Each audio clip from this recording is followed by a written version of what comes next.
hating. They hating. Patrolling, they trying to catch me riding dirty. Trying to catch her riding dirty. Trying to catch me riding dirty. Trying to catch her riding.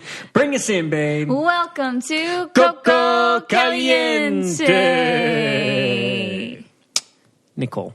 Yes. Hypothetically, let's say you got a phone call today. Okay. Right. And it's, I don't know who does the casting for the show, but let's say it's the casting director for Survivor. Okay. And they say, Nicole, we think you would be perfect. Not Victor. We don't want Victor at all. Right. We want you, Nicole Franzel, to be on Survivor. And you have to go in 3 weeks. What would you say? Yes. You would say yes. Yes. Do you think you would do good on Survivor? No. Why not? I'm an okay swimmer, but I don't like going underwater for a lot of challenges.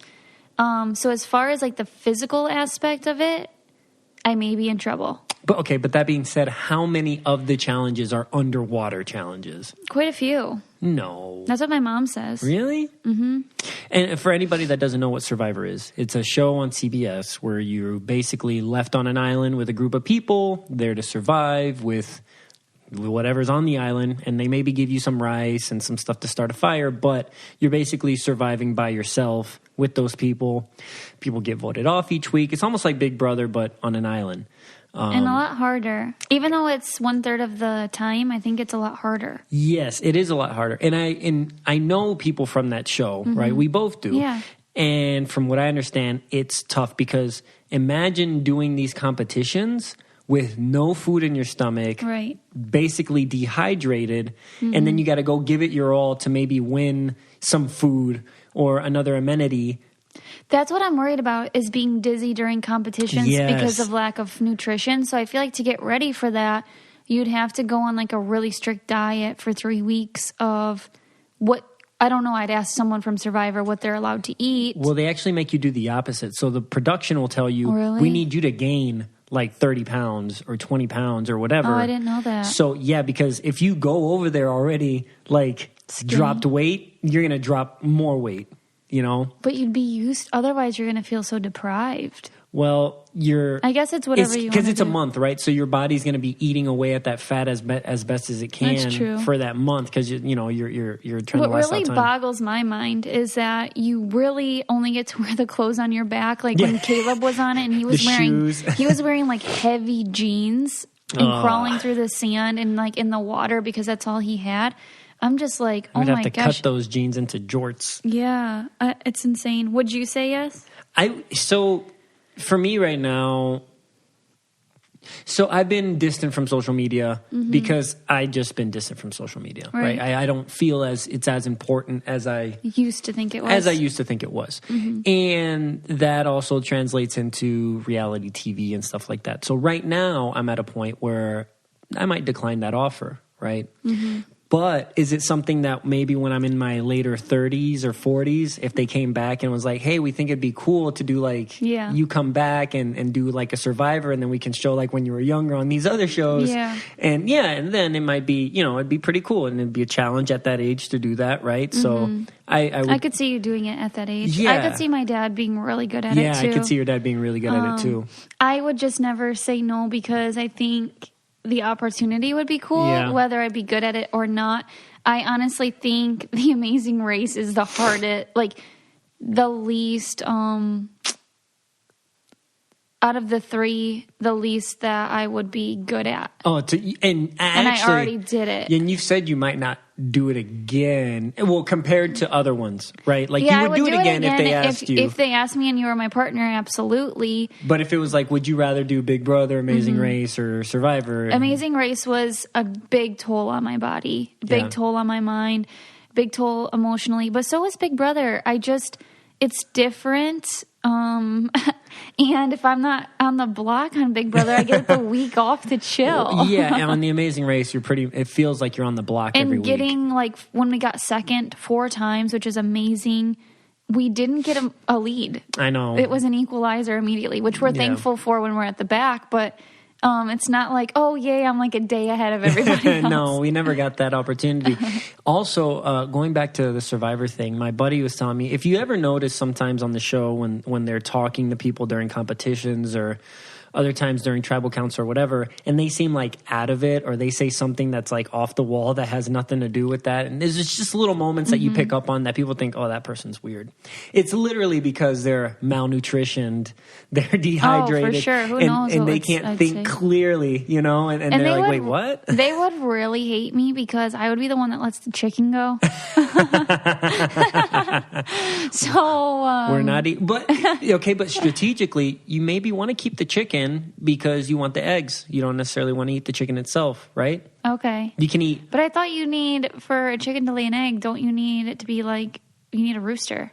Oh, here we go. This is a good conversation piece because this is a common misconception. Does a rooster fertilize the egg and that's when it can hatch? Exactly. Your dad told me that, actually. You'll still have well, I knew that before my dad said it. So. Your dad told both of us. You had no idea. I did know. But yes. No, you think like to make an egg, you need a male and a female, but that's not true, you're saying? Yeah, because it's almost like it's the exact same thing as the female anatomy, right? You have an egg, which becomes right your period because it doesn't get fertilized. So the same thing happens with the chicken. The eggs just come out and then. But like cardinals and all those type of birds, they need to be fertilized, correct? Yes. So yeah, it's all the same. They don't lay eggs that are ever empty. I don't believe. There's an embryo in there. It just needs to be fertilized. But an egg doesn't come out that isn't fertilized. Anything that correct me if I'm wrong. But I believe that anything that lays eggs can lay eggs and not hatch if it's not fertilized. Huh. Because I've never found a nest with eggs in it that haven't hatched. Because you found a nest, and that nest had to be made by, I think, a pair of birds, right? Because typically birds are in pairs, right? No. The mom will stay with the chicks or something. The dad will go find food and come back. Certain birds only. Usually at the Rake Robins, it's the mom's job. Oh, but what I'm saying is there's two parties, or maybe they got divorced. Maybe the birds had an argument that day and you don't see them together. Maybe they're having a tough time. Maybe one bird has a mistress and then he's not there. Do you get what I'm saying, though? I don't see like birds laying eggs that are unfertilized that don't hatch. Like you'd see them all over the place. Like where chickens, they lay an egg all the time. What I'm saying is chickens are a domesticated thing. So if you don't want a rooster there won't be a rooster there. You get what I'm saying? Yeah. Like if you want the rooster there, then they'll be there and they'll be hatching eggs all day, right? But birds are wild and they find each other, right? Mm-hmm. They mate, fertilize, right? They become a pair and then they hatch little birdies and then whatever. I don't think a female bird just, because that's what they do in nature. That's why they're chirping all the time. Same with like crickets or all the other insects. Like it's nature. They're looking for a mate and then they mate. Do you get what I'm saying? I get what you're saying, but what I feel like what I'm understanding from what you're saying is that there's a single independent, a single independent bird and she's just laying these eggs that are somehow getting fertilized on their own. So the egg gets fertilized after it's laid? Yes. How? I don't know. It's like in a hard shell. I have no idea. Are you sure okay, we're looking this up. We are going to Google this. And then we'll put it in our outro. This will be in the outro. So you don't have to wait too long for this. But anyways. It is time for a FabFitFun box, which is one of my favorite times of the year. It happens 4 times a year. The FabFitFun box is a seasonal box that comes during all seasons. I love getting a FabFitFun box because there's a lot of products in there that I wouldn't invest in personally because I don't know if I'm going to like them. But they're full-size beauty products, lifestyle products. That's actually my favorite part, that they're full size. It's not like the little sample size that you can just grab at the store. It's a legit full size item. Yeah, and you can learn, do I like this product? I mean, I've switched to a lot of products learning through the FabFitFun box. It's like, I like not knowing what I get, but if you are someone that likes to plan what you get, you can now go online and customize your box. They'll let you pick, say there's like an umbrella or a purse, and you have a really big preference, you can pick the umbrella or the purse. Which is cool, because they didn't used to do that, and now that you can do that, it's like a game changer. changer. Yeah, no, for sure. And so I'm super excited to get the winter box, which should be here any day. Because it's the most wonderful time of the year.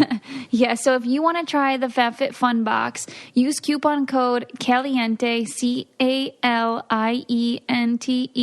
for $10 off your first box at www.fabfitfun.com. Use coupon code Caliente for $10 off your first box at www.fabfitfun.com. Is it coupon or coupon? Coupon.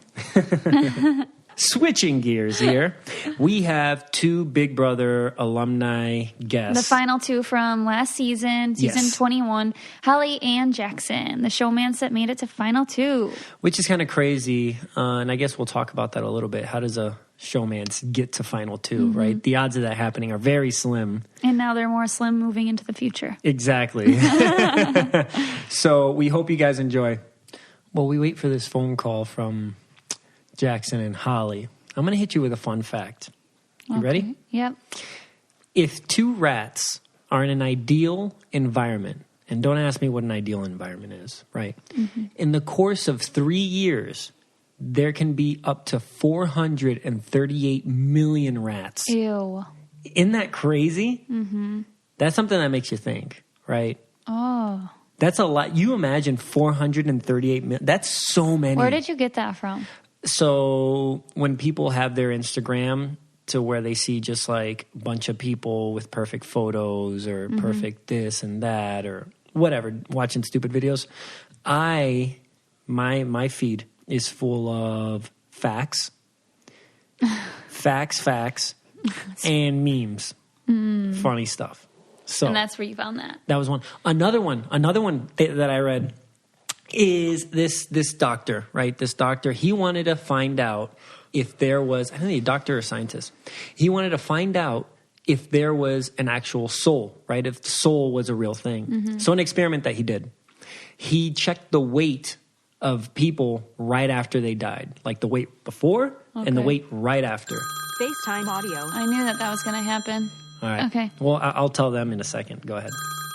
Hello. Hey, Nicole. Hey. Okay, I'm sorry, Jackson, about last time I did not hit record. I feel like such an idiot. Don't worry. I'm the one handling the recording now. Yep.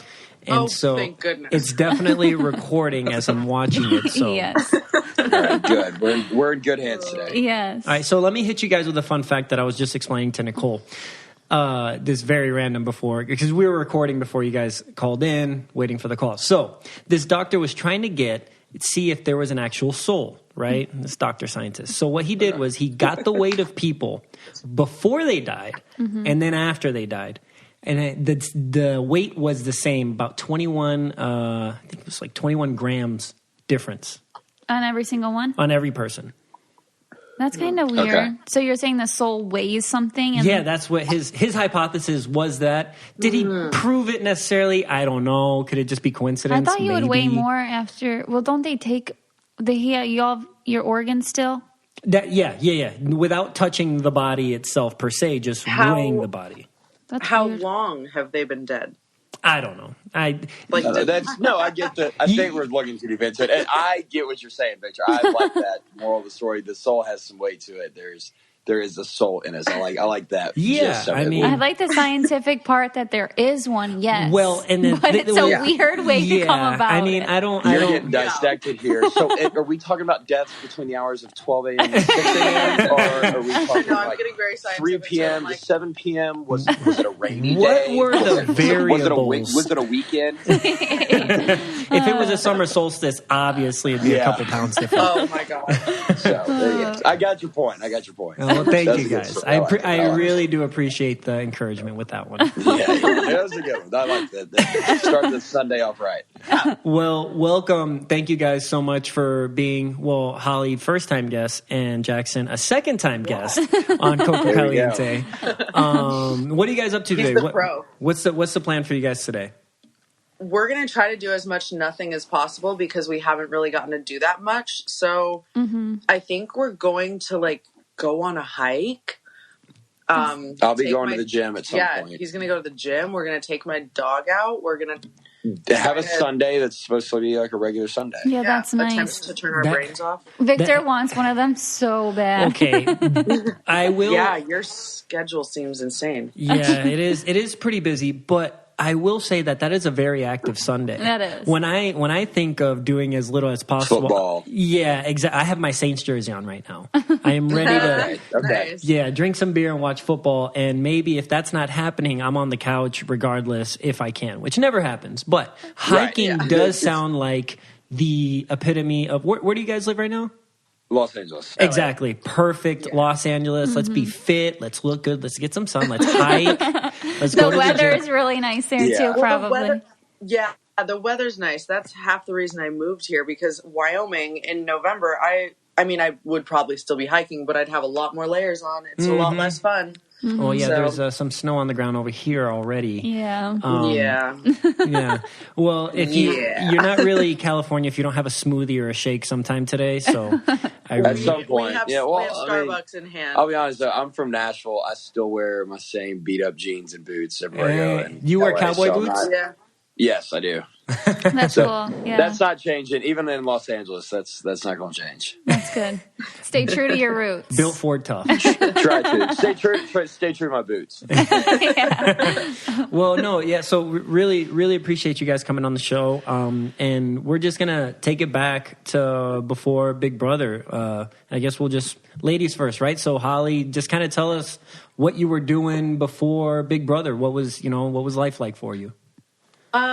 So I've lived in LA for like 6 years. And I came out to California for college. I got a business degree. And then I worked in San Francisco. I was actually working in tech, in the financial district of San Francisco, and I hated it. So I, on a whim, went and competed for Miss Wyoming back home, just to have something positive to focus on and a goal and something to actually work towards that I enjoyed more than work. So ended up winning that, and my life kind of took a little bit of a detour. And then I moved down to LA as an excuse to change up my life and not go back to the job that I was miserable at. So I moved down to LA and found the most random job in the history of jobs and started working as a safari guide on a vineyard. A safari guide? Do you know that she works on the Malibu farm that we tried to get tickets to when we were down in California that one time? Really? Yes. No way. You guys have to come back and do it. Yeah.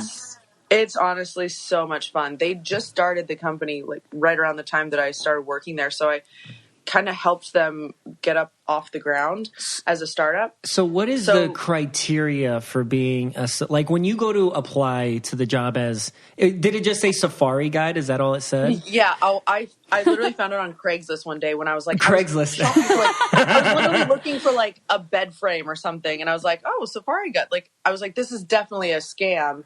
And I had a job at the time. I was working in litigation software sales. And that sounds complicated. Also hating my life. Yeah. Selling multi-million-dollar deals to top law firms in LA and hating it. And so I wasn't even looking for a job, but I saw that and I thought it was a scam. But there was a phone number because all that the company had was a flip phone cell phone at the time. Oh my God. Like they had literally just started. So I called them probably 47 times. And one of the times somebody answered and I was like, okay, you're not real, right? And they're like, what do you mean? I was like, this is not a real job posting. They're like, yeah, it is. So anyway, it turns out it was real. I literally got in my car, went up there and was like, hi, you're going to hire me. And they're like, okay, we don't have any girls yet. So the criteria was pretty low when I started. But I grew up on a ranch around animals. My family has 100 horses, about 100 head of cows. Wow. And then, every other species of animal has been part of our family at one point or another. So that made sense. And then I gained a curiosity for wine and I became a level 1 sommelier. And so it just kind of worked out. So I was there for 6 years. But again, started feeling a bit stagnant and needing a change. And I had a friend that kept pestering me about, how I needed to go on Big Brother.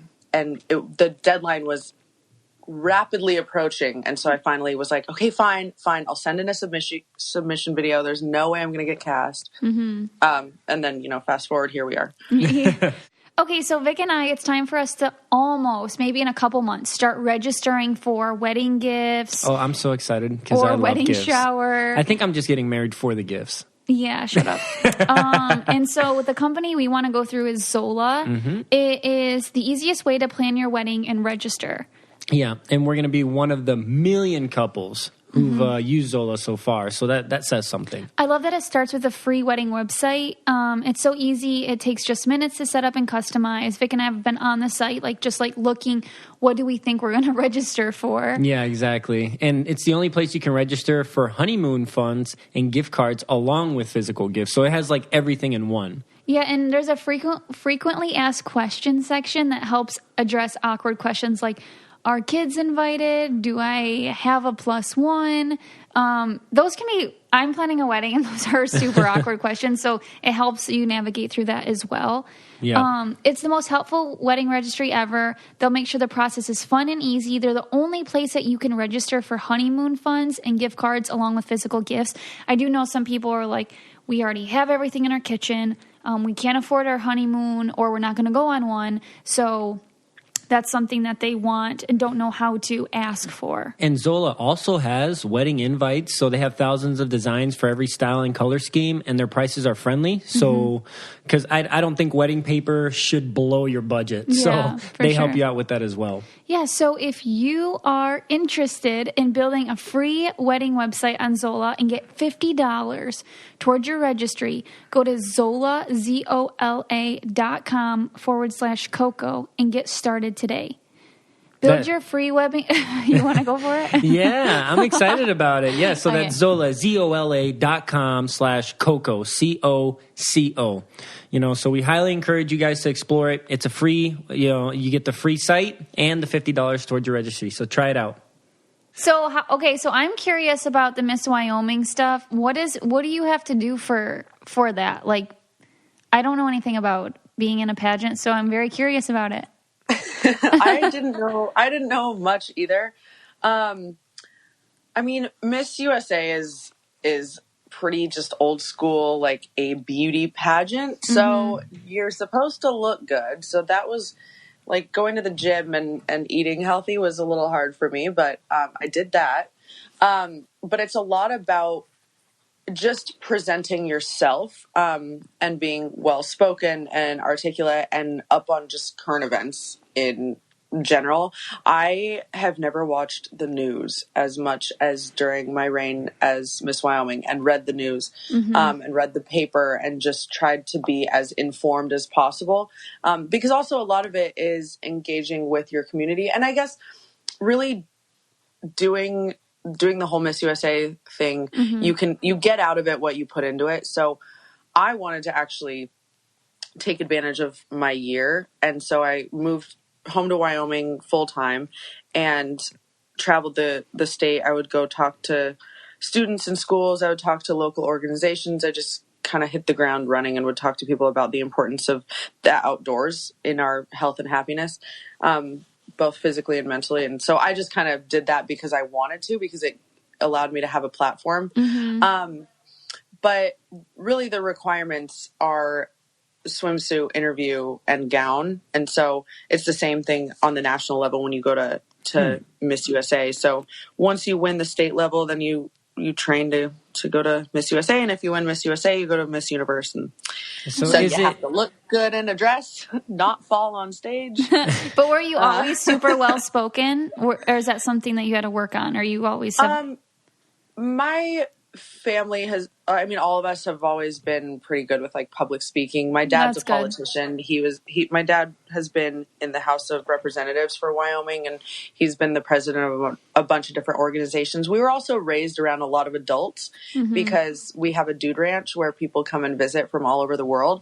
Oh. And so the people working on our ranch, and the people visiting our ranch were always a lot older than me. And not only were they older, but also I was the boss's daughter. So I always had to prove myself and be a harder worker and be more mature. Right. And so at the dinner table, I was always having conversations with adults. So I had I think Wow, my sisters and I that's always so were cool. just. Yeah. So are the pageants anything like the movie Miss Congeniality? Because that's how I think everything is.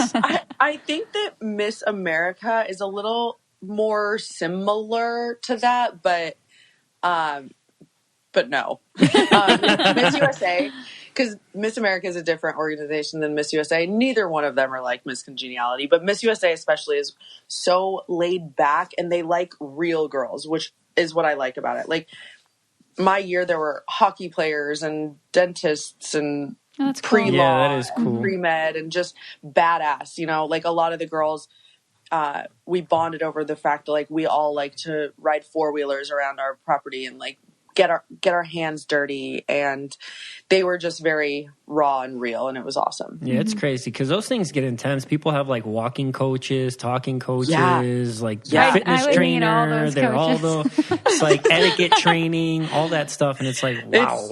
It's weird. Yeah, it's weird. I flew to Texas for a makeup lesson. Oh, wow. Yeah, exactly. Yeah. I don't think changed. I learned that like eyebrows are a thing. You're supposed to wear lipstick. You don't just like put foundation over your lips for like a nude lip. Yeah, I learned a lot. Yeah, and so also for that, when you win, does that become like a job then? Do like say you won Miss USA? Is that what it is, or Miss America? So Miss USA. Yeah. Okay. Then does that become a full-time job or? Yeah. Yeah. Yeah. Okay. They have an apartment for you in New York City and you move in. Oh, no way. And you go to work. Yep. Oh my and you're gosh. on salary. That seems a lot more enticing now. Oh yeah. I get it now. Yeah. Yeah. It's quite an experience. I mean, I wouldn't know. I didn't win. Also, the sommelier, for people that don't know what a sommelier is, it's basically, if I'm not mistaken, you're like a wine connoisseur, right? So you know the pairings of wines with foods and cheeses and all that stuff, what goes good with what. And you were a level 1, you said, or 2? Yeah. There's 4 levels, 4 being the one that's nearly impossible. I mean, even 3 is honestly insanely hard. Level 4, it's either you're born with it or you're not. If you've seen the documentary Somm, they cover guys, mostly guys, because it's actually a really male-dominated field also, which is interesting. I don't know if it's something I didn't know that. Genetically, like in our palates, but it follows guys going for their Master Somm because Master Somm is nearly impossible. So I'm just a level 1. I'll probably get my level 2 here soon, and then that's as far as I care to go. Because how do you move up? Is it like a test? I have a life. Yeah. Oh, okay. Yeah, a test, and you have to study a lot ahead of time. Just the level 1 was a 2-day course with a test at the end, but they recommend 5 years industry experience before even taking the test. Oh wow! I've only known one sommelier in my life, and he was a really nice guy. Yeah, they're nice. They're nice folks. I mean, if you love wine, you probably don't suck. Yeah. All right. So switching gears. So then that was your road to Big Brother. Now Jackson. So yes. what was your route to, I guess, eventually winning Big Brother? But before that, how did that start for you? So I actually went to the University of Tennessee and finished there in 2018. And I was supposed to go to law school. Did you just say 2018? Yes, sir. Oh, you're a baby. He's a child. He is a baby. Oh my god. How old are you? Let's remind everyone. I was 23 a week before moving into the house, so I just turned 24. Well, I guess I'm not that much older than you. You gotta sell it 5 years on him. Yeah, well, right? You're okay. Yeah, 24. Who's older between the two of y'all? I am. He's a year older. Okay. Yeah. But so you graduate 2018, and then you're going to go to law school. I was going to go to law school. I had some personal things came up where I had to take a year off, and all through college, I've been serving and bartending at a high-end restaurant in Nashville. And I had to take a year off, so I went back to that gig that I was only working, summers and Christmas breaks because it was 3 hours away from where I went to school in Nashville. And I was working there, and probably 5-6 months into it straight, I was just like, there's a couple job offers here and there that have been presented to me while working at this restaurant. And it's like, I could either stay in Nashville and take one of these jobs and be very comfortable in a city that I've known my entire life and have a ton of connections in, and never really push myself. Or I can do something different and just say, screw it, take this year off as an opportunity to just put all your chips in one basket and see what happens. Yeah. So I picked February 1st, and I packed up 4 suitcases, got a one-way plane ticket, and flew to Los Angeles. Had nothing lined up, no real friends or a job or. I love when people do this because it's just something I would never do, but I love. It's so inspiring because I want to do it, but I can't. Are y'all familiar with David Goggins? David Goggins, no. Explain. Anyways, he's a former military vet. He's the only man to ever complete the Navy SEAL training, the Air Force Tactical Control Training, and the U.S. Army Ranger training. Oh wow! Must have set the world record for pull-ups. He's a badass. Sounds like it. He wrote a book called "Can't Hurt Me," and it was it single-handedly, I think everyone should read it. It'll change your life for the better, one way or another.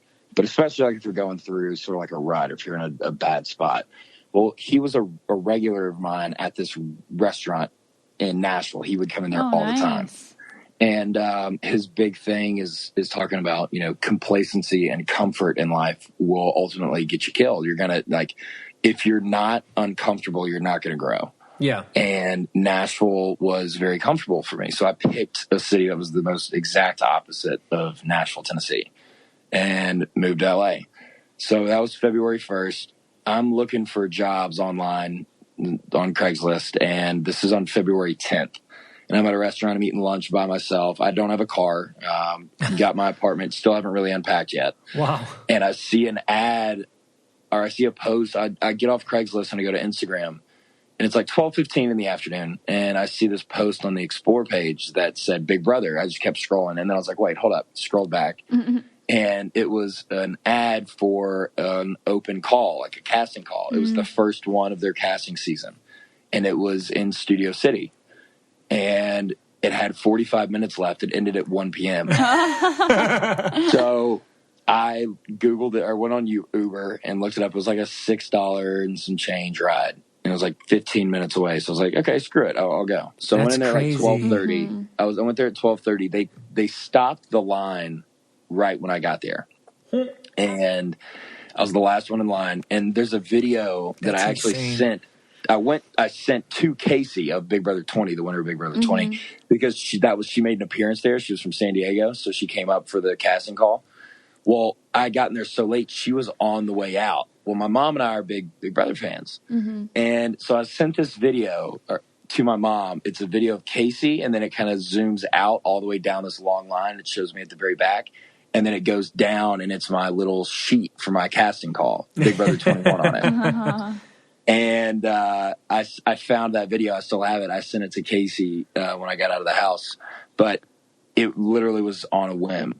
I've never thought about sending in a video. There was another show from another network that kind of reached out, and I never had any intentions of ever being on reality television. I don't care about fame or spotlight or social media following.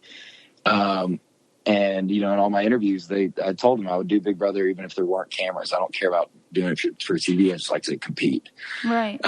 So for me, that's how it happened. February 10th was the very first one of the season. 3 months later, I'm moving into the house. And then 3 months later, I'm walking out. That's so crazy. Were you the youngest one on your season? I was the third youngest, okay. I think. It was fourth. It was. Oh, wow. You had a young season. Sis, Ovi, and Bella were all 22, and then I was 24. Oh, okay. So backtracking real quick in Nashville, because Nashville intrigues me as an up-and-coming city, right? Mm-hmm. So have you seen that shift from like more small-town type thing? I mean, Nashville's a big town, but more like small-town feel to like now booming, like... Overpopulated. My mom was in real estate for 28 years in Nashville, and it was something it might still be growing, but it was 70 to like 87 people a day moved to Nashville. Jeez. Wow. Oh, your mom was making bank, huh? Yeah. Well, that's why we got out of. Anyways, so in Nashville, it's completely changing, but it's like the number one bachelorette party destination in the country. It has been for like 3 years now. our infrastructure cannot handle it. The interstates are getting backed up left and right. It's not Los Angeles by any means, but it's getting to turn into like an Atlanta 2.0. Yeah, because Nicole really loves Nashville, and she's been there several times. I've been there a couple times with her, and it's beautiful. It's awesome, and there's a lot of stuff to do. It was just different the last time I went because it was so busy. She felt like it was overcrowded in a sense. Yeah. Oh yeah, it's insane. I mean, it is especially super on a fun. big event weekend. Yes. Yeah, it was kind of like, okay, where do the locals go? Because I can't really do this. This is too crazy for me. Yeah. Broadway on 4th of July, I think we now have one of the biggest national turnouts and the biggest of fireworks shows in the country. Jeez. It's there are events bring in. We had the NFL draft that had over 350,000 people in town for that How weekend. does that? When I was there was the was it the Stanley Cup Finals or something? It was. We almost pulled out a championship. Yeah, almost. So I was there during that, and then there was also like CMA Fest at the same time or something. That was one of the record-setting. That was one of the biggest record-setting nights. Was that last summer? I was there too. It was last summer because I remember I was going to work and they're like, "You going downtown?" I was like, "Hell no!" I was like, "I'm not getting anywhere near downtown Nashville." Okay, so now I guess we'll go right back into the Big Brother. So you guys are on the stage, ready to go in the house. Like, I know I was petrified. Like, I was shaking and I was sweating profusely. How are you guys feeling? Like, it's real. Like, you know, people think that you just get picked and you stand on stage and you go in, but you're like sequestered in a house for a week and doing pictures and doing information stuff. Long build up, and a lot of suspense and a lot of sleepless nights. So how did you guys adjust to that? Yeah, how did you guys feel like, oh my God, this is a lot more than I thought it was, and like I've watched like 1,000 movies now in my hotel room. Well, I was still convinced until I walked in the door that it wasn't real. I was like really downplaying it in my head because I was so scared of it not happening, and because I wanted it to so badly. Right. And so I was like, even standing backstage, like getting ready to go on, and I was like, they're gonna come, they're gonna take my bag, they're gonna say, "Sorry, Holly, we found something in your background check." I literally thought I was gonna get replaced with an alternate too. I thought I was gonna walk in. Yeah, I thought I'd walk in.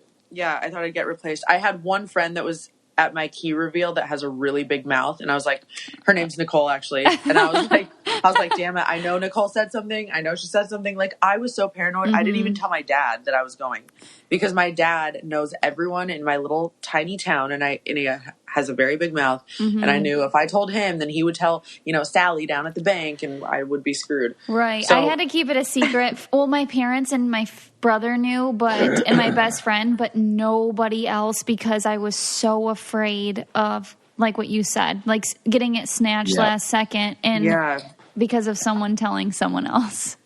Yeah, that was the hardest part, because it was like I just picked up. I left everything I had, all my friends, all my family. Like, we just graduated college together, and I just picked up all my stuff. And everyone's like, "What the hell are you doing out in Los Angeles?" And I couldn't tell anybody the process I was involved in. But also, the worst part was right before I got sequestered was like June 11th. Well, my birthday was June 13th. So I'm sitting there, not so much like I don't care about spending my birthday with people, but I felt so bad about not being able to tell my family members, hey, and I told my mom, I was like, you can't go on Facebook and tell our family, like, hey, the reason why he's not saying thank you for the birthday wishes. But in the hotel that day, I was sitting there just like gut wrenched. I was like, I can't even tell like my nieces and cousins and aunts and uncles thank you for the birthday wishes. Right. They're texting me and they're going in green, and they're like, this guy's ignoring us on his birthday.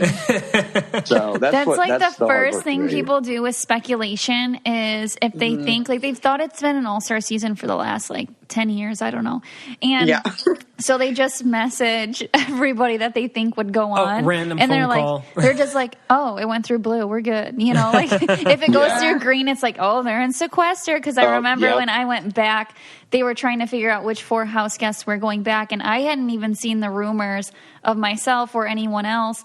But and they ended up figuring it out just because I think people would message. Oh yeah, you guys will now be part of the gossip mill. Yeah. People are going to be messaging. You're going to be messaging people when Big Brother's going to start again. Be like, is he on? Is he on? Is he not responding? I saw that me and Jackson were rumored to be on Survivor already. Oh, hey, you know what? That is actually new news to me. I will not say no to that. Survivor, if you're listening, I would gladly take a vacation in the vacation tropics and be able to compete for 40 days. Yeah, it was me. It was me, you, and one other person. I can't remember right now who it was, but it was just probably Victor. No, it was just cracking me up. Nicole and I were literally just talking. That was part of our intro, talking about how well or not so well she would do on Survivor, which I think she'd be super entertaining. Entertaining, yes. Good, no.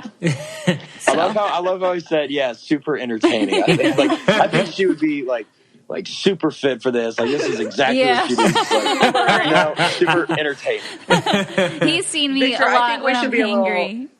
I think we should be a little offended that we were not rumored to be on Survivor. Yeah, I'm so far gone from all this stuff. I'm just like, I don't care anymore. That's so funny, though. I just want redemption. I want to go back on something where I can win. Yeah, I felt like that a couple times. Second place, though, is really a freaking crazy. Okay, how did you two make it to final two? Oh, yeah, let's just skip to that real quick. Yeah, let's do that because that's impossible. I don't know. I feel like it was like the Matrix, like the bullets that we were dodging in there. It blows my mind. Yeah, that we were able to by the skin of our teeth. It was like Showmance. It's a death sentence, and we somehow narrowly escaped death in that house. How did the Showmance start? Did you guys see each other and like sparks just flew and just, or was it like did it just over time just kind of like friends to like then like this is more or? It was, well, I mean, obviously I noticed her on stage.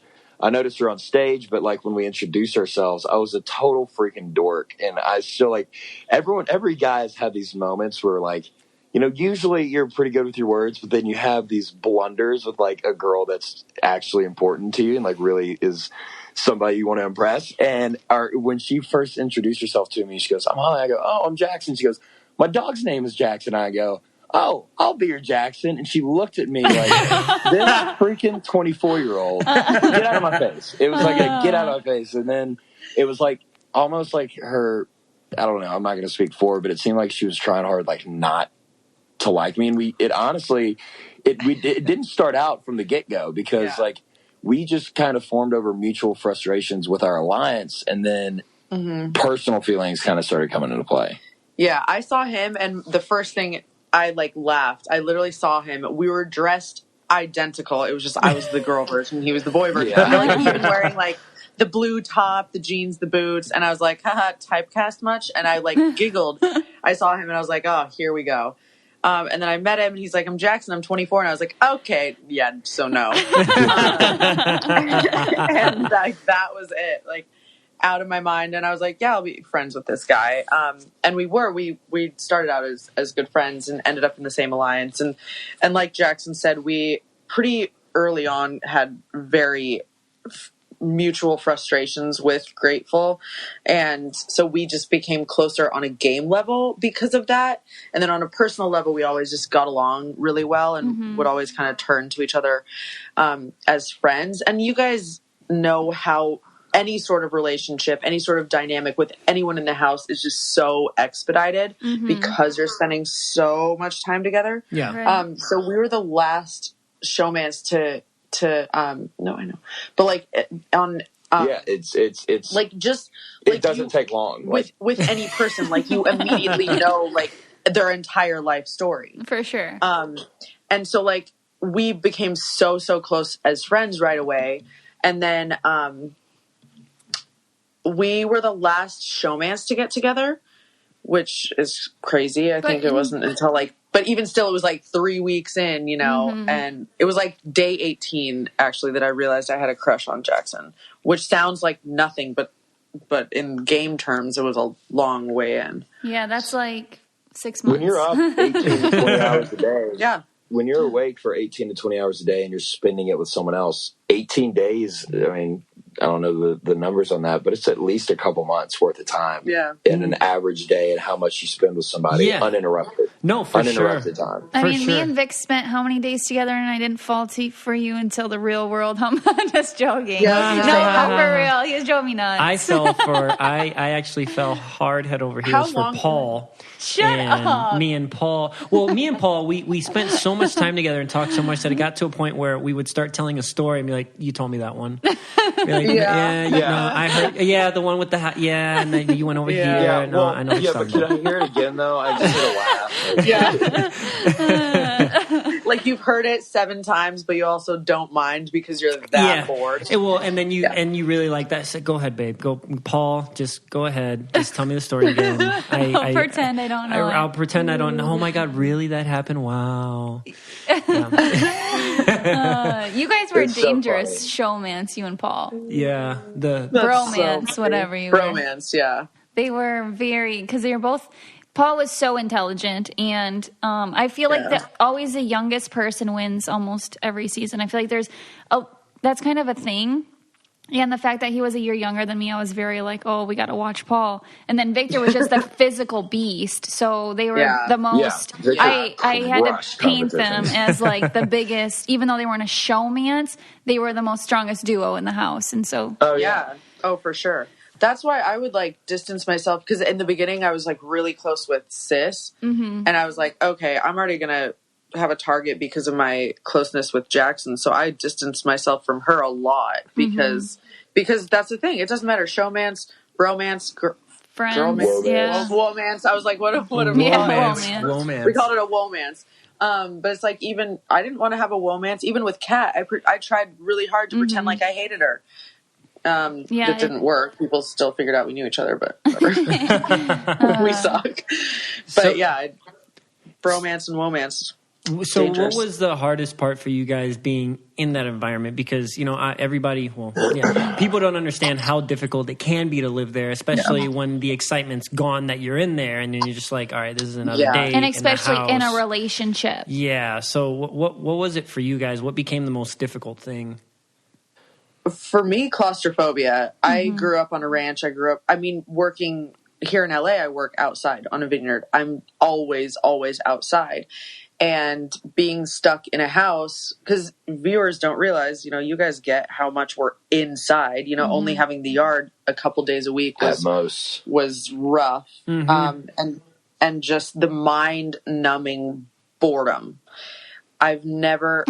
There's a gif of Holly that says, "I'm so bored, I literally don't want to do anything." You just sit there. It is. No, you're absolutely right, because I remember like, okay, I'm in the kitchen, I already ate, like there's nothing to cook. I can go sit in this room, or I can go sit in that room. I don't feel like talking to this person. There's nothing to do. I can go upstairs, and it's the same I will song and admit, dance. though, I have never been bored in the Big Brother house. Never. What? Never. Okay, Never. well then Stop you with that did. nonsense. Okay, I'm you're dead a special serious. breed.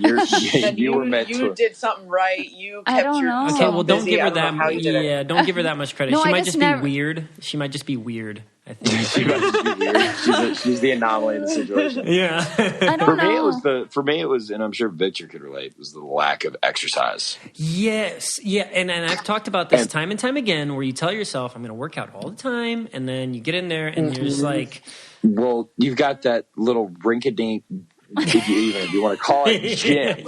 A gym, and those bikes that anyways. Yeah. You know my point. Yes. And then one night I asked, I was like, can I bring some dumbbells inside before the next 5 days are cooped up? Like, yeah, we don't know. So I walked out there 4:45 right before they shut the gates, and I was they let me bring in all the dumbbells right when I set the last one down. Stop that. And I was like, sick. gosh. Okay. The lack of exercise was definitely the hardest thing for me on an individual level. But on a duo level, for me, as far as our relationship, the hardest thing was not being able to openly discuss things from our past that make us tick and bother us and hurt us, or when I say us, I mean me. Yeah. I can't fill her in on the reasons why, if she does X, it leads to this Y reaction. You know what I mean? And because there's things about my past that I don't want the whole country hearing. So it's for me on a relationship level, as much as we were just talking about, you get to know somebody, there's still the deepest, darkest things that make us us at our core, we aren't able to share until we finally are able to take our microphones off. And that's never in the house. So it's like, you know, you spend 2.5, 3 years of time with this person, but have never been able to talk about like why you have the scars you have and like why you have the past experiences and the relationships and the things that bother you and the things that you look for and like the things that are, you know, a turnoff for you and things that like kind of bother you. Like we can't talk about that. So that was the hardest part on a relationship level, because it's like there's so many times I just wanted to explain something. Like but it's not like you, Holly. It's like this reminds me of this and it leads to this, and then she would and then I mean I would be like, well, I'm doing something wrong, but really you don't know why. That's definitely really difficult. That's a really great point. Yeah, because it's like we're not in a relationship with each other. We're in a relationship with each other and the 7 million Americans at home on their computers taking notes of the exact camera and the minute, the second that we say something. It's like, and no one else in my life signed up to be on this show. So why, it's not fair for me to bring them into it, you know? So it's like, I'm not going to talk negatively about somebody or say a story about somebody that's not on the show. That's not cool. So there'd be things that like I would do to her that would upset her. And to me, it's like, why are you reacting this way? This doesn't make sense. But then there'd also be things that she would do to me that I would just lose my cool on and like would really bother me, but it didn't seem like a big deal to her, because we couldn't share those things, you know? For sure. That was the hardest part on a relationship level for me, at least. Because having a relationship with the fast forward button on the entire time is one thing. And then not having, it's a weird, again, claustrophobia, because it's like you want to say these things, but you're like trapped. Your words are trapped. It's like you are physically trapped in the house and your words are physically trapped inside of you, because you just can't share. And a lot of it, you know, because a lot of our like trigger points and things are things from our past, and it's hard to know that, because you know we're two people who like seemingly have an easy life and have it all together, and it's like we've both been put through the ringer. And it's far from the image that people think that we are. Oh, 100%. And it's like, but we don't want to discuss our scars. We don't want to discuss anybody from our life or our past. Your vulnerabilities. Yeah, for sure. Yeah, definitely. And just, you know, our things that we're still healing from, we don't want, you know, to open up at a big, I mean, people who spend their lives together, it might even take them 10 years to open up to their significant other when they're ready. It's definitely not something you want to explain to all of America. Totally makes sense. And we knew, I mean, not to the extent, but like we knew that everything we said would be scrutinized, and definitely not, I didn't realize the extent of that. I didn't realize it's getting worse with every season. It's just worse with every season. With the social media boom. And speaking Twitter of which, Twitter is just don't even. I use mine Twitter's for animal stuff, and I don't. Victor got rid of his. I got rid of mine. I nuked mine before the show. I'm never making another one. Yeah, I don't use it. I changed mine to our podcast because I didn't like having a personal one. And, but speaking of which, how are you guys adjusting to your newfound? And I say this because just say fame, Victor. No, I don't like saying fame. Strong term, right? That is a very strong term. So our Z-list celebrity status in the realm of reality TV, how are you adjusting to that? I like that you say Z-list. I always struggle at what letter, because people are we're like, not Z. We're like middle of the pack. Okay, but you get what I'm saying. Like if you're on a high horse and you call yourself like a celebrity, it's like, okay, we're in a segment of society. Just being like humble. There's a gif of me that Pop made where I'm at the kitchen table like hysterically laughing and making fun of all of us, and I'm like, we're just a bunch of D-list celebrities. You suck. Like we're not anything. Yeah. Victor's like, we're Z. Everybody says D, and I'm always like, I don't know, would it be like G or like maybe like M? Because I'm with you, Nicole. I'm like, I feel like we're like middle of the pack. So I always like say a different letter every time I say it. Okay, I will say reality TV is very popular. So there is a lot of people that watch it. So I'm just saying for the general purposes of what I'm trying to say, like, we're not all-star, red carpet, type of deal. But how are you guys, getting out of the house and getting all these followers and people recognizing you on the street and stuff like that? How did you guys, or how are you guys adjusting to that? it's a weird thing. Like when people recognize us, the thing that strikes me is just like, wow, this experience meant so much to me. And playing the game, I was so passionate about it and tried so hard and gave so much of myself to it. And it's so bizarre seeing other people care about it. It's like, well, wait, like I knew that I cared about the game. Like I just wanted to play it for me and to prove to myself that I could, and to prove to myself that I can compete and that I can be physical. And then to see other people so invested and like know so many details and be excited to meet us and hear about the experience. It's like, whoa, like I just thought this meant a lot to me. Yeah. This is so cool that you share in this passion for it. So that has been a really humbling experience. And we love, like when people come up and talk to us, we love talking to them, especially if they're like gamers and they know what was going on. We're like, oh, okay, we will talk game with you. This is so cool. Yeah. That is neat. On the flip side of that, there's the hate, which obviously you guys have experienced. And it's harder than I think I realized, because you don't realize that every move you make, every breath you take is just being torn apart. That sounds like a song. Every I know, right? I could write a song. Well, see, I wrote a song in the freaking Big Brother house. I wrote a song about the castmates and the house and like the little funny inside jokes about the house. And writing a song is hard when you don't have a pen and paper, but I just memorized it. I retweeted that and said, the fact that Holly can remember this should be scaring every mother freaking house guest in there. She should be a target now, because it was so like, how the freak did you do that?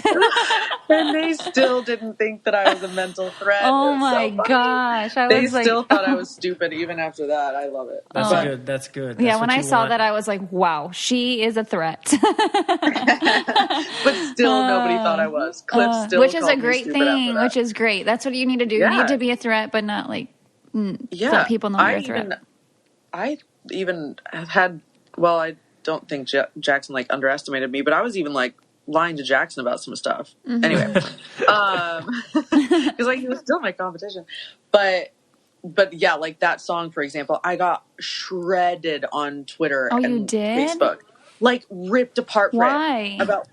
Because my outfit sucked. I thought you were wearing overalls. It was so cute. I think people were like, I wore overalls every day. Whatever. Anyway. Oh, I didn't. I never saw anything. Honestly, I never saw anything negative about that song at all. I made the mistake of like, it popped up one day. Somebody was like, "Oh, I found your video here on like Facebook," and that was just on Facebook. I also saw it on Twitter, but Facebook people ripped me apart, and I was like, Facebook's supposed to be a nice place. Yeah, exactly. But like saying how horrible my voice was, and I was like, you guys, I didn't say I was a singer. I'm a Big Brother contestant. Like, what the heck? And then like ripping Tommy apart for being my backup dancer, being like, oh, of course he's up there. He's an attention whore. And I was like, I asked him to be.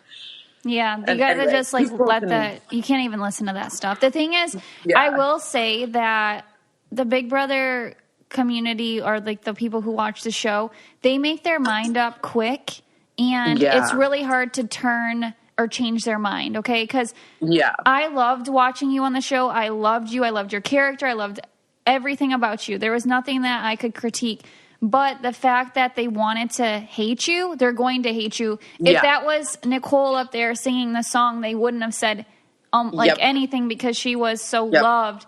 Exactly. I've seen that where people, depending on who it is, they could do the exact same thing and get away with it. Yep. So, I mean, that song, there was nothing bad about that song. Like you were, it was so goofy and fun and entertaining. Like they should have been happy they had something going on live feeds. Something. Yeah, exactly. I was like, well, we're so bored. We're just trying to help. But yeah, by that same token, like Nicole would go into the DR, and at one point she told Jackson to go F himself. It's like, can you imagine if one of us went in there and said that about her? Yeah. Oh, yeah. Yeah, exactly. That's another thing. Yeah, it was like, I when I saw that, I was kind of like, ooh, like, because I wouldn't swear like that, but I was like, ooh, they like love it because it's about about someone they don't like. Just like when Paul was, my puppies are barking. I'm too into this combo to go get them, but it's kind of like when Paul wasn't liked on season 19, the America loved the people who hated him. Like Cody became America's favorite, I believe, because he hated Paul. Right? So it's absolutely insane. If you would go with or against the person that America likes, that is how they feel about you. And in that house, you have, you don't know, and you don't want to base your game off of who you think America likes. Exactly. Yeah. So, and I mean, and I loved Nicole. We always got along really well. We got super, super close at the end because she and I were really similar in the fact that we, like, internally were a lot alike. We function a lot alike. I told her a few times, she's like, because she's 24 also, as well as Jackson. And I was like, you are very similar to me at 24, to Nicole.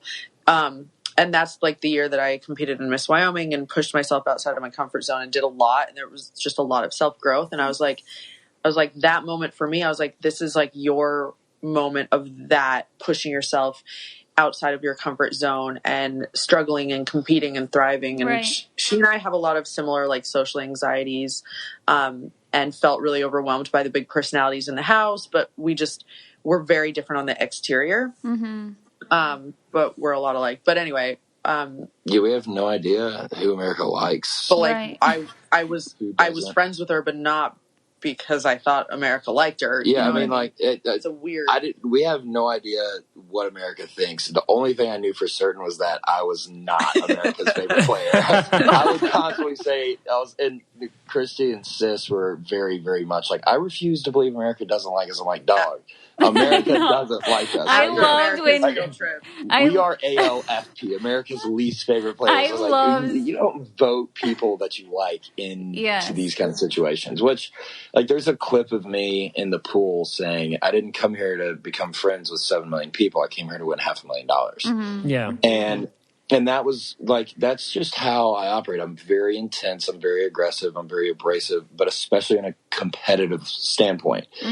And this is where, like, I've tried to explain to people in person that, yes, as much as people think that they've seen me live for 100 days, it looks like a house. Well, really, it's a studio set that is very kind of flimsy and not a house at all.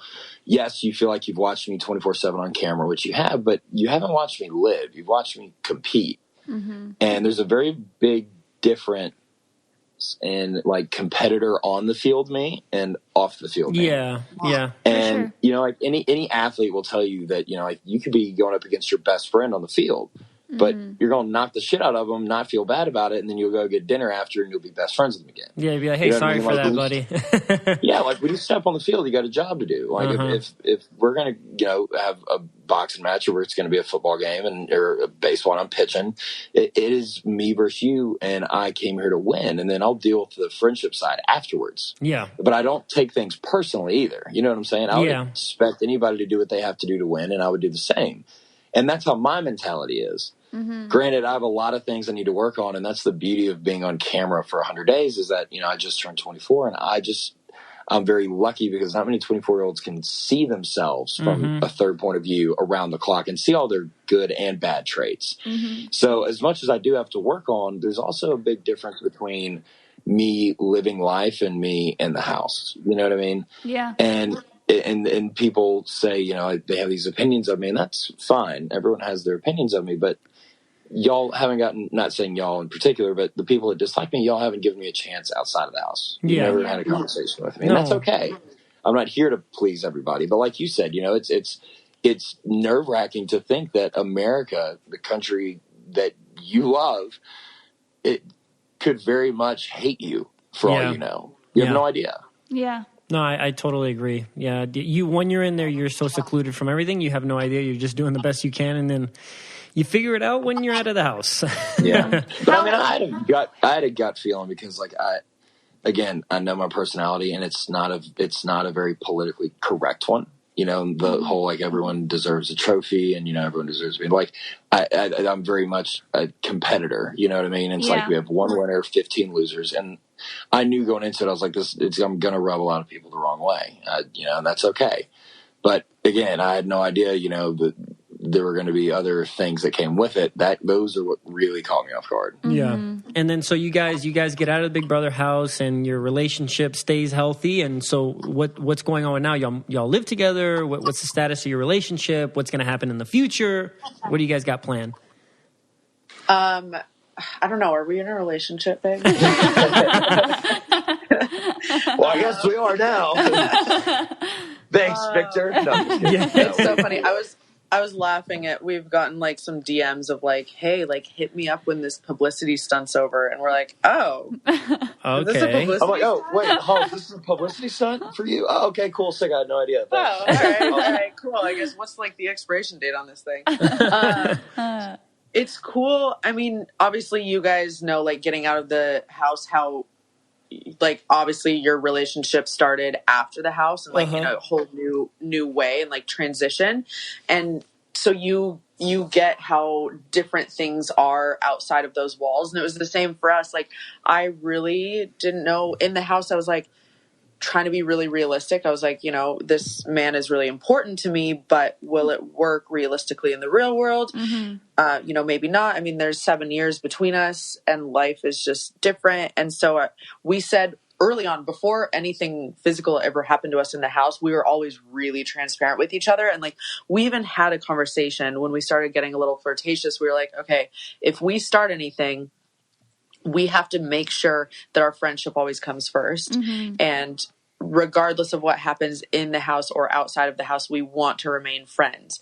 And even in the house, we would say that we were like making plans of things to do and travels to go on with each other.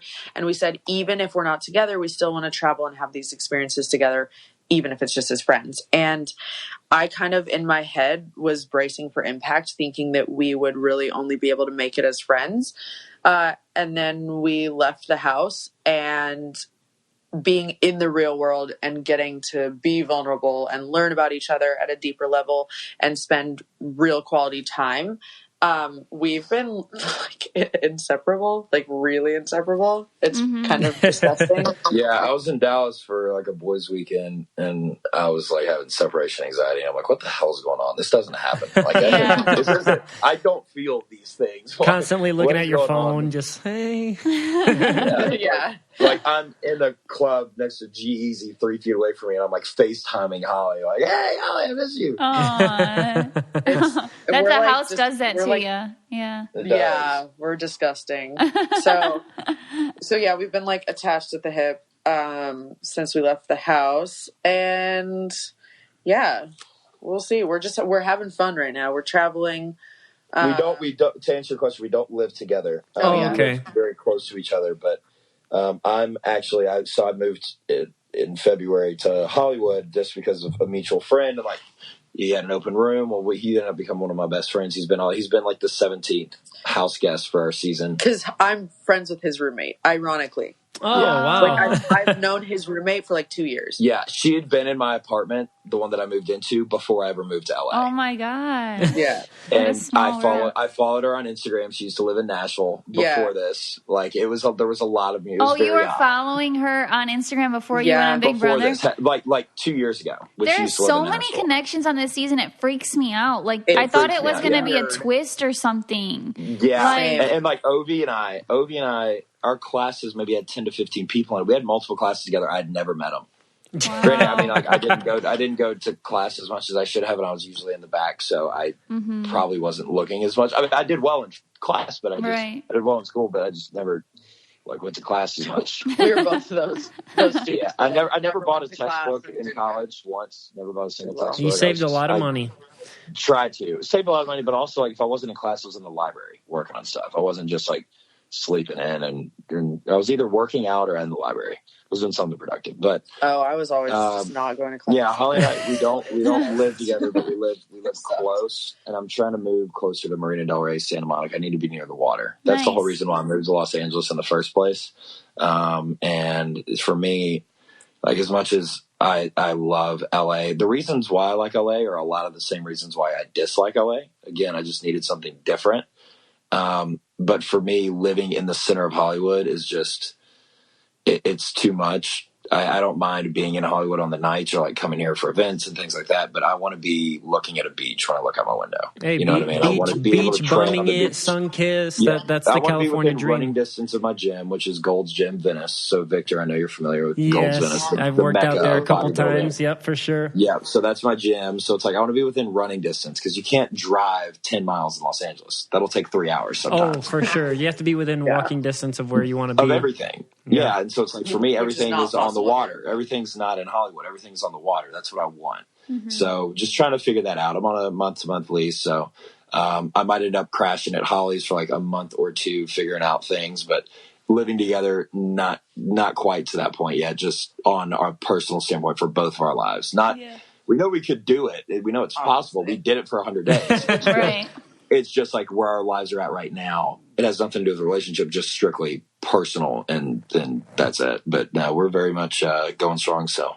Hey, that's good. We're really happy for you guys, and we really appreciate you guys coming on the podcast hope that today. we can double date sometime. Yeah. Oh, absolutely. If y'all ever, this winter when it gets nice and icy cold out there, at least you have places to stay. Or if y'all ever want to go out in Nashville, I got quite a few connections. I know the city like the back of my hand, and I'd love to take us all four out on Broadway and show you the ropes. Yeah, that would actually be really fun. That would be fun, and somehow we always end up in California, Nicole and I. For some reason, it's never planned. It's just happened. So if that does happen, we'll give you guys a buzz. Good stuff, man. Yeah, there's a lot of the Big Brother family out here too. Have a little go to a Lakers game or something like that. Yeah, for sure. Exactly, Robin Cass. All right, well, hey, thank y'all so much. No, seriously, thank you guys so much for being on the show. Heck yeah. And Nicole will hit you up. We're gonna have some cool art for you guys, and you guys will really love it. Little cartoon versions of yourself. Oh, great, that'd be great. But yeah, thank you guys so much, and have a good rest of your day. Yeah, thank you. All right, thank you. Bye, guys. Bye, guys. So Nicole was right and I was right. So I was wrong on one thing, but I was right on the other thing. So Nicole, go ahead. The egg is fertilized internally in birds. So so basically you don't lay the egg and then it's fertilized. Yeah, but they do just lay eggs if they're not fertilized. True. And it's all birds. True. And some mammals and some bony fish, and so it depends, but it's all birds for sure. That's how that works. Mm-hmm. So for people that the misconception would be that you're eating a baby bird, but if they said a lot of times like the eggs that you're buying at the store, for instance, were never fertilized, so they will never turn into a baby chick. Yeah, it's not like you can warm them up. So if you have your own chickens like in the backyard with no rooster, then you're not going to hatch any chicks. You're not eating chicks. Yeah, that's very true. And now to close out the episode. Yep. As we always do, we're going to read the reviews because you guys are the best people out there. Our listeners are awesome. We appreciate you. And this is us showing the appreciation. Yep. This one's called Snuck Up on Me by SpongeBob Reviews. SpongeBob. It says SpongeBob. I know, but SpongeBob. That's I'm thinking your name's Bonnie. SpongeBob? I don't know. Okay, I don't typically write reviews, but y'all seem so appreciative of your reviews that I can't help but want to. I first started listening because I loved you both on Big Brother. Then I was excited to hear the interviews from the amazing racers. And now, even if it's a topic that I don't feel applies to me, I listen because y'all still make it interesting. With Weird and Normal, I can always side with one of you and find myself talking out loud to agree or disagree. One of my favorites was when Victor said how he enters the shower one way and exits out another. We read this review before. I remember reading this review before. We did? Yeah, I do remember. Well, I didn't read it. Okay, I'll pick a different one. Hold on. You're good. But see, we do go through all of them. So it's not like we stay just to the top ones. We scroll down and find other ones. I do scroll down, but there's a lot I haven't read. Okay. I know. How about this one? 10 out of 10. 5 stars. Go ahead. Was just newly posted from Ryan 15 Watt. This podcast is unlike any I have listened to. First of all, I have been a fan of Nicole since the second I watched her preseason 16 Big Brother interviews. Likely to pick that Thank one, you. huh? I haven't read it yet. It's my first time. I then was so happy to see her back on season 18. That's when Victor comes into play. Victor is such a man. I legit feel like I could be bros with him. You two are so down to earth, and I feel like I'm partaking in the conversation with my friends. Keep it up, and I hope to see one of y'all, if not both, on Big Brother again. Thanks for filling my weeks with pure conversation about real life. Thank you, Ryan. You rock. That's awesome. That is awesome. So this one is from Luxo Flynn. It's like hanging out with friends. 5-star. I read that one. Thursdays are my favorite day of the week. That one? Mm-hmm. I remember saying that name. You scrolled way down. Really? Man, we're just butchering these reviews, huh? It's not that we're butchering them. Is that we just find them and they're so awesome. Are you sure you read that one? No, I haven't read that one. I know. I was about to say, I've never heard. I don't think I did. See, don't try to do to They're me all what I did to you. They're all so good. No, seriously, I have read one, I thought. Thursdays are one of my favorite days of the week. As a stay-at-home mom, I don't get out much to socialize, but listening to your podcast feels like I'm hanging out with friends. It always brings happiness to my day. Smiley face. Can't wait to see the shirts. Oh, yeah, I don't think we did. Yeah, exactly. That's why I picked that one, because we took pictures today of the shirts, and we recorded this one in advance, so they're out already, but hope you guys like the shirts. Mm-hmm. Thank you guys so much for tuning in. You can rate, review, and subscribe. The easiest ways on that little purple app on your phone is Apple Podcasts. Mm-hmm. And you can listen to this anywhere you listen to podcasts. So Apple Podcasts, Google Play, Stitcher, Spotify. And you can always go to www.cococalientepodcast.com. You can listen there, and you can also check out the new merchandise, logo, mugs, shirts.